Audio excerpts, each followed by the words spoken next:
आज नोएडा से यूपी ने एक नई उड़ान भरी है। ये सिर्फ एक एयरपोर्ट का उद्घाटन नहीं है, बल्कि भारत की हवाई क्रांति का एक नया अध्याय है। और साल 2014 में जब मोदी सरकार सत्ता में आई, तब देश में मात्र 74 ऑपरेशनल एयरपोर्ट थे। वहीं आज 2026 में ये संख्या 160 को पार कर चुकी है। यानी कि एक दशक से भी कम वक्त में 90 से ज्यादा नए एयरपोर्ट, हेलीपोर्ट देश के हवाई नक्शे पर जुड़ चुके हैं। 12 साल में कैसे बदली भारत की तस्वीर, आपको दिखाते हैं।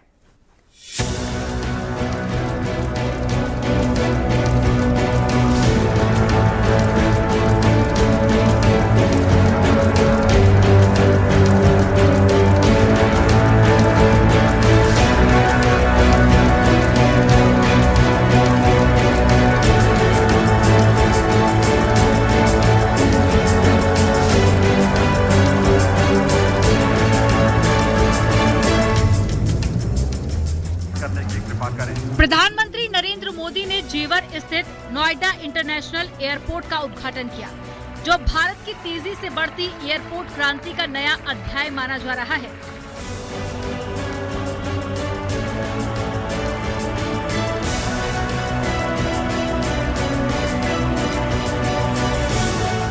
2014 में जहां देश में सिर्फ 74 एयरपोर्ट थे, तो वहीं अब इनकी संख्या 160 से ज्यादा हो चुकी है।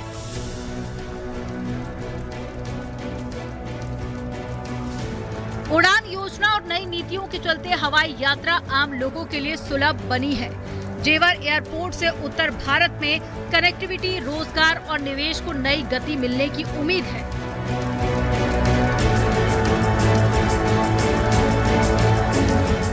किसी भी देश में एयरपोर्ट सिर्फ एक सामान्य सुविधा नहीं होता। ये एयरपोर्ट प्रगति को भी उड़ान देते हैं। साल 2014 से पहले देश में सिर्फ 74 एयरपोर्ट थे। आज 160 से अधिक एयरपोर्ट देश में है। नरेंद्र मोदी सरकार ने एयरपोर्ट इंफ्रास्ट्रक्चर को विकास का आधार बनाया और इसका असर अब साफ दिखने लगा है। 2014 में जहां देश में सिर्फ 74 ऑपरेशनल एयरपोर्ट थे, वहीं 2026 तक ये संख्या 160 से ज्यादा हो गई है। यानी कुछ हफ्तों में एक नया एयरपोर्ट जुड़ता गया। मई 2014 से 2026 तक 11 नए ग्रीनफील्ड एयरपोर्ट जैसे कि कुशीनगर यूपी, ईटानगर अरुणाचल, मोपा गोवा, शिवमोगा कर्नाटक चालू हो चुके हैं। और अयोध्या, राजकोट, नवी मुंबई जैसे क्षेत्रीय एयरपोर्ट भी मोदी सरकार की ही देन है। अब महानगरों के अलावा देश के छोटे छोटे शहरों में भी हवाई कनेक्टिविटी पहुंच रही है। यह सिर्फ आंकड़ा नहीं है, बल्कि बदलते भारत की उड़ान की कहानी है। प्रधानमंत्री मोदी के उस सपने के साकार होने जैसा है, जब उन्होंने कहा था कि एक दिन ऐसा आएगा जब हवाई चप्पल पहनने वाले भी फ्लाइट में यात्रा करेंगे। साल 2014 से पहले कुल हवाई यात्रियों की संख्या करीब 10 करोड़ 3 लाख थी, जिसमें डोमेस्टिक यात्री करीब 6 करोड़ और इंटरनेशनल यात्री करीब 4 करोड़ 3 लाख थे। जबकि साल 2025 तक आते आते ये आंकड़ा तेजी से बढ़ा और कुल यात्रियों की संख्या 24 करोड़ 4 लाख से ज्यादा हो गई, जिसमें डोमेस्टिक यात्री 16 करोड़ 6 लाख से ज्यादा और इंटरनेशनल यात्री 7 करोड़ 8 लाख से ज्यादा हो गए। पहले जो सरकारें रही हैं, वे मानती थी कि हवाई यात्रा सिर्फ अमीरों के लिए ही होनी चाहिए। लेकिन भाजपा सरकार ने सामान्य भारतीयों के लिए हवाई यात्रा को आसान बना दिया। हमारी सरकार ने उत्तर प्रदेश में हवाई अड्डों के नेटवर्क का तेजी से विस्तार करते हुए उनकी संख्या बढ़ाकर 17 कर दी है। 2014 से 2026 के बीच में भारत की हवाई तस्वीर में जो बदलाव आया वह सिर्फ आंकड़ों की कहानी नहीं है, बल्कि एक बड़े विजन का नतीजा है। यहाँ पहले देश में महज 74 ऑपरेशनल एयरपोर्ट थे, तो वहीं अब ये संख्या 160 के पार पहुँच चुकी है। यानी एक दशक में 90 से ज्यादा एयरपोर्ट, हेलीपोर्ट और साथ ही वाटर एरोड्रोम जुड़े हैं, जिसमें उड़ान योजना की सबसे अहम भूमिका रही, जिसने छोटे शहरों और दूर दराज के इलाकों को पहली बार हवाई नक्शे पर जगह दिलाई। इसके साथ ही greenfield airport policy, airport authority of India के विस्तार कार्य और राज्यों के सहयोग से ये नेटवर्क तेजी से बढ़ा। अब हालात ये है कि जहां कभी ट्रेन या बस ही एकमात्र विकल्प था, वहां आज फ्लाइट्स नियमित रूप से उड़ान भर रही है। Bureau report, news 18।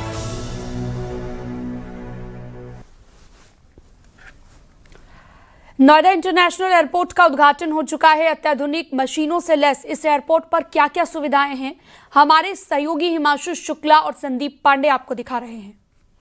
यहीं से एंट्री करेंगे एयरपोर्ट की ओर। सभी पैसेंजर अपने जो भी दस्तावेज होंगे, चेकिंग होंगे, यहीं पे वो अपने दिखाएंगे। इसके साथ ही फेस रिकग्निशन आपने बताया था, कहाँ पे है वो टेक्नोलॉजी? बिल्कुल, देखिए आपको बताते हैं, देखिए ये सबसे पहले मशीन है जो डिटेक्शन मशीन है, आपके लगेज को डिटेक्ट करेगी और उसके बाद यहाँ से आप लगेज लेकर सीधे अंदर की ओर जाएंगे। लिहाजा अब हम एयरपोर्ट के प्रेमाइसेस में यानी एयरपोर्ट परिसर में अंदर प्रवेश कर चुके हैं। और आपको बता दें कि देखिए सबसे पहले ये सेल्फ चेक इन मशीन्स हैं। मैं कैमरामैन से कहूँगा कि आपको दिखाएं, ये सेल्फ चेक इन मशीनें हैं। ये सेल्फ चेक इन मशीनों से आप बोर्डिंग पास लेंगे। यहीं पर फेस रिकग्निशन है और यहाँ पर तमाम रिकग्निशन के बाद हिमांशु जरा आपसे ब्रेक लेंगे, क्योंकि ये बहुत ही महत्वपूर्ण चरण है। इसका हम चाहेंगे कि आप उस इंस्टॉलेशन जो मशीन इंस्टॉल की गई वहां पे जाएं और फिर दर्शकों को बताएं कि उनको यहाँ पे क्या क्या प्रक्रियाएं पूरी करनी पड़ेगी। हिमांशु, जानना चाहते हैं कौन सी मशीनें लगी हैं और इसकी क्या उपयोगिता है जब पैसेंजर यहाँ पे पहुँचेंगे? बिल्कुल, देखिए आपको बता दें कि ये देखिए सबसे पहले लिखा है प्लीज सेलेक्ट एयरलाइंस, यानी आपने इंडिगो सेलेक्ट कर ली। वेट अ मोमेंट, अब यहाँ से आपका बोर्डिंग पास के लिए आपसे पीएनआर मांगेगा, 6 डिजिट पीएनआर रेफरेंस। आप पीएनआर डालेंगे, यहाँ से आप बोर्डिंग पास ले लेंगे। जैसे कि आमतौर पर देखा जाता है कि एयरपोर्ट्स में लंबी लाइन लगी रहती है और लोग इंतजार करते हैं, तो आप मैनुअल भी कर सकते हैं और हाईटेक जो ये मशीनों की हम लगातार बात करते रहे कि एयरपोर्ट पे हाईटेक मशीनें इंस्टॉल की गई, वो एक हाईटेक मशीन में से ये देखिए। यहाँ से बोर्डिंग पास लेने के बाद अगर आपको लगता है कि आप लगेज की सेल्फ बैगेज सिस्टम के द्वारा ड्रॉप कर सकते हो, उसकी मशीनें भी यहाँ पे हैं। और देखिए आपको कहीं नहीं जाना है, आपको वहाँ बोर्डिंग पास में नहीं खड़े होना है, लंबी लंबी लाइनों में नहीं लगना है, अपना समय बचाना है। आप सीधे आएंगे यहाँ पे, फेस रिकग्निशन करेंगे, बोर्डिंग पास इसको चेक इन कराएंगे और उसके बाद यहाँ पे अपना लगेज ड्रॉप कर देंगे। लगेज ड्रॉप करने के बाद आप सामने बिल्कुल सिक्योरिटी है, संदीप आप सामने देख पा रहे होंगे, बिल्कुल सिक्योरिटी है।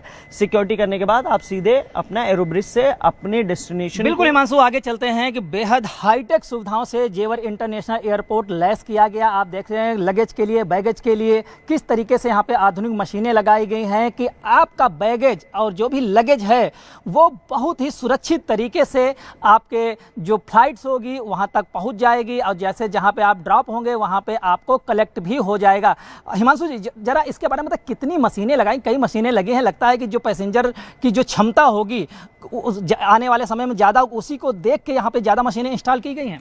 बिल्कुल, देखिए संदीप, शुरू में चूंकि 12 मिलियन यानी 1 करोड़ 20 लाख प्रतिवर्ष यात्रियों की कैपेसिटी रहेगी और उसी को ध्यान में रखते हुए ये मशीन्स लगाई हैं। और आप देखिए कि ये जो मशीनें हैं, ये 10 मशीनें इंस्टॉल की गई। और देखिए सबसे अहम क्या है कि ये मशीनें 1 घंटे में करीब 60 से 70 यात्रियों के सेल्फ बैगेज ड्रॉप करा देंगी। यानी जो आपको लाइन में लगना है, जो आपको समय आपका वेस्ट होता है, जिनको जल्दी होती है, वो खुद आए। हाईटेक सुविधाएं लगी हुई हैं, इस्तेमाल करें डिजिटल, क्योंकि लगातार प्रधानमंत्री नरेंद्र मोदी डिजिटल इंडिया को प्रमोट करते रहे। और इसी तरीके से हाईटेक डिजिटल मशीनें लगी हैं। डोमेस्टिक का गेट है, इन्हीं गेट से आप एंट्री करेंगे, उसके बाद सामने सिक्योरिटी से चेक इन करने के बाद आप सीधे एरोब्रिज होते हुए अपने हवाई जहाज पे बैठे और हवाई यात्रा